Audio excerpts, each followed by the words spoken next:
Peguam hubungi dia, bagi tahu kata nak sita rumah dia, nak bekukan akaun dia. Mana ada seorang peguam akan hubungi penghutang? Tak ada.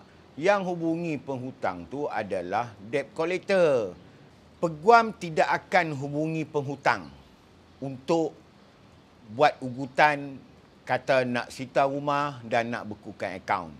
Kalau nak sita rumah pun, peguam kan boleh datang nak sita rumah hampa. Yang boleh sita rumah hampa adalah bailiff mahkamah. Apabila dah dapat penghakiman dan dituntut oleh pihak plaintiff kepada defendant.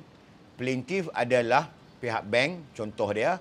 Defendant adalah penghutang. Dia ada proses-proses dia untuk nak sita rumah.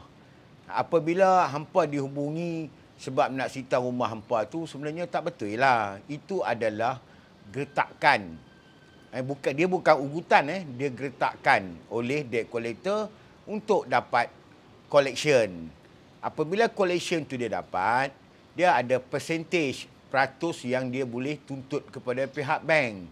Sebab itu dia gempak hampa, dia nak datang sita rumah hampa. Kalau hampa dapat gertakan macam ni, cakap dengan orang tu, "Encik nak makan apa? Cik nak makan mi rebus ke? Cik nak makan laksa ke? Cik nak makan nasi Arab ke?" Tanya dia macam tu. Sebab tidak ada mana-mana peguam akan hubungi penghutang. Ini kerja debt collector.